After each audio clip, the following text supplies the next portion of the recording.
Hello everyone, my name is Lara Quentrall-Thomas. I am the chairman and founder of Regency Recruitment and Resources Limited.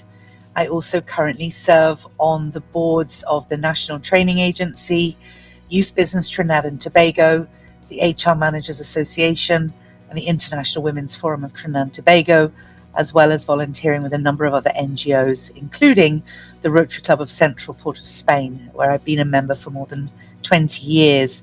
It's really a great privilege to talk with you today on the occasion of International Women's Day and to share some thoughts with you and some insights into my journey as an entrepreneur and as a female entrepreneur here in Trinidad and Tobago, where I have owned and operated my own business for almost 26 years now. So I look forward to the conversation. I'm glad to be with you, and thank you very much once again for having me.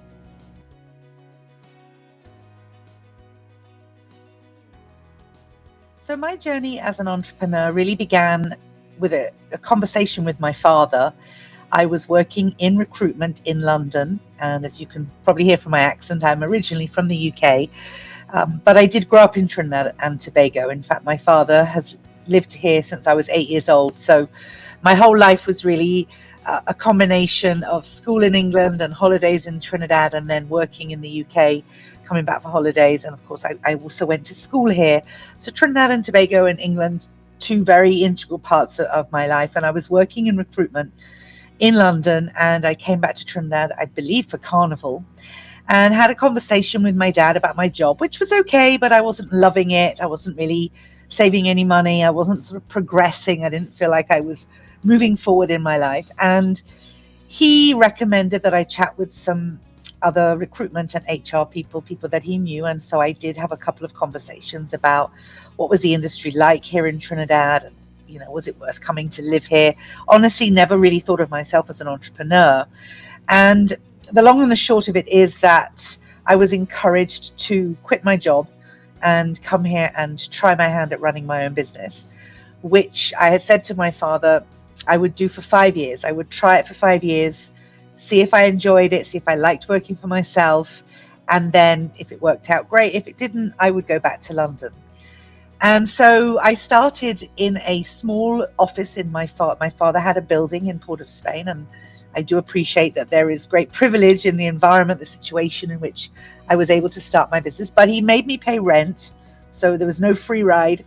And he gave me a phone book and an Apple IIe computer. Some of you maybe remember those. And basically I started selling. And in fact, my background is in sales, so I was very comfortable doing cold calling and asking people for appointments to go and meet with them and talk a bit about my company that I had called Regency Recruitment, because my start in the world of recruitment was actually on Regent Street in London. So it was a sort of a homage to where I began my journey in recruitment.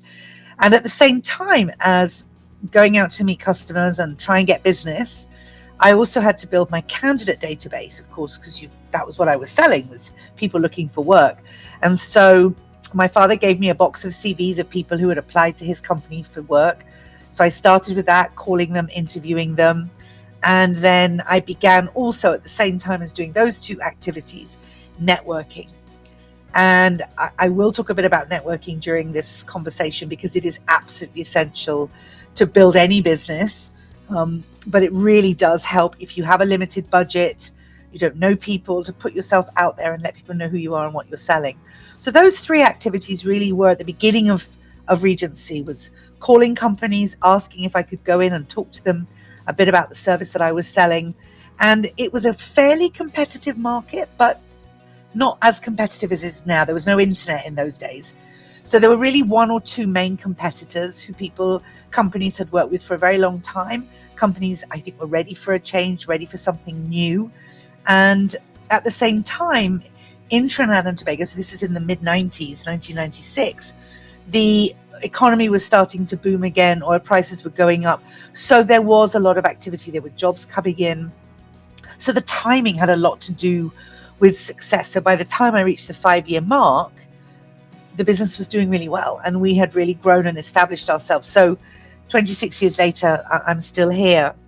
And one of the great things about working in recruitment, working in the HR world, is that the majority of my customers, and indeed my candidates, are actually women.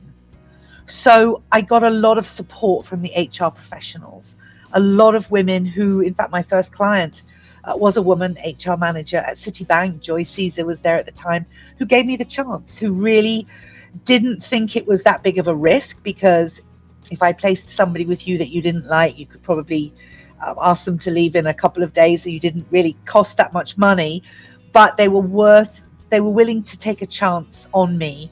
And I was only 26 at the time, so I was a fairly young professional. I think the fact that I had worked in London and studied in the UK helped, because people felt that I had that international perspective to the service that I was bringing. And so it was really women who supported me, who gave me my first opportunities to place candidates and to do work for them. And in that journey, in 26 years, obviously the landscape has changed. The marketplace is a lot more competitive. There are a lot more men now in recruitment than there was back then. But I really haven't experienced many hurdles as a woman, because our industry is very female oriented, unlike some other sectors of industry and commerce, which are much more male dominated. HR recruitment tends to have a lot of women. There were a couple of times where I was told by male business owners that they didn't want to do work with a young girl. They thought I was too young. I think my age perhaps was more of a deterrent than my gender. But I also found it very important to get involved in and build networks of other women to support myself and to give back and support other women and other aspiring female entrepreneurs from an early age. So I built with AFET, through Rotary, through other organizations I belong to, like Hermat. I built and put people around me that supported me. So I never really felt that vulnerable or that exposed or that open to exploitation. But I wasn't working in a corporate structure. I was working for myself. So from the minute I came to Trinidad, I was an entrepreneur. And so I didn't have that experience to compare it with. I had experienced some sexism in London. That was very common in our industry in the UK. A lot of the junior level positions would be run by women, but the owners of the businesses would be men. So even when I left London at that time, 1996, we weren't allowed to wear trousers to work. We still had to wear skirts and stockings. So there were some things that, were gradually changing. But because I was working for myself here and I actively chose and sought out other women and other professionals who could support me and built that network around me, that I really think I was able to succeed, because I built that structure of support. But I'm also not naive enough to know that my ethnicity and the fact that I had a British accent, those also worked in my favor. I know that. And so as a result of understanding the privilege and the privileged position that I come from, it's always been very important to me to give back and help others.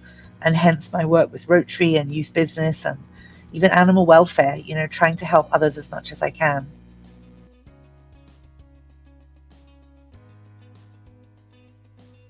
So the whole idea of building a workplace that is equitable, that is fair, inclusive, builds a sense of belonging, is something that is now a very hot topic amongst HR professionals. But we've always kind of known it's the right thing to do. It really begins, I think, with being aware of your own biases. So if you're an HR manager, you're in a position where you are responsible for hiring, let's say, bringing people into the organization. You may sit on an interview panel. So you may not be in HR, but you might be a line manager who's involved in selecting people for certain jobs. It really begins with understanding your own biases. So are you biased towards a particular gender or a particular ethnicity or religious denomination? And then actively working against or to minimize or remove those biases. Because it's important at the very beginning of the process, bringing people into your organization, to ensure that you build in mechanisms that enable equity and equality. The two things are different, of course, in the hiring process. And then that then should translate throughout your organization in your promotion, your training, all of those different aspects of work life. Inclusion speaks to bringing people of different backgrounds together to work on teams and projects so that everybody feels like their voice is being heard. having a workplace that promotes equity is really about having policies and living those policies where nobody is discriminated against because of their gender, their age, their sexual orientation, but truly we promote people, we hire people, we recognize and celebrate people based on their skill and their contribution and not their personal attributes. And we have a long way to go in Trinidad and Tobago. Unfortunately, our equal opportunity legislation still has some gaps in it, and we are hoping that those gaps will be filled quickly. But the law does protect individuals who feel that they have been discriminated against on the basis of their gender, their religious denomination, and so on. So there is some protection if an individual feels that they have not been properly given the opportunities based on something other than their skill or their experience.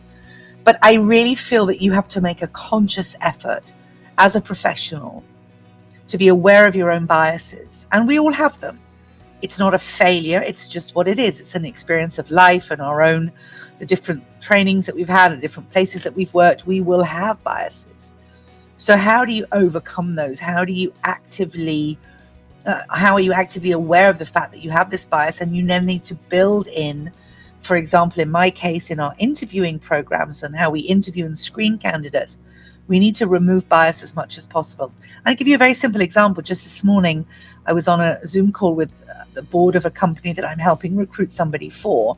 And one of the board directors asked me about the age of some of the candidates I was proposing. And I indicated to them that we don't ask age. It's not on any of the forms. We don't ask for it. It's not relevant. Now, you can, of course, gauge somebody's age from when they went to school or how recently they graduated. But at the end of the day, their age, their gender, their marital status, these are not important at all for us when we look at people and whether they're suitable for a job or not. So we have to actively omit these things from job application forms, for example. How many times have we completed surveys? Just recently on one of the boards that I sit on, we were doing a performance appraisal and gender was listed as a question. Why do we need to know the gender of somebody to appraise their performance? Completely irrelevant. But it's something we've inherited. So we have to, sometimes it's these little changes that make a difference, to start changing the language that we use, the way that we have bias, both conscious and unconscious, to do some research, to look at best practice, and then start to build that into our day-to-day activities, both in HR, in terms of the structures of HR, recruitment, training, orientation, promotion, and so on. And then in the wider organization, how we include people in our decision-making, how we give everybody the chance to be heard and have their voices respected. Even if we don't agree with one another, we still must have space where we feel safe, we feel that we can express ourselves, and that our views will be respected. So there's a number of things that professionals can do to remove their own biases and then help their organization do the same thing.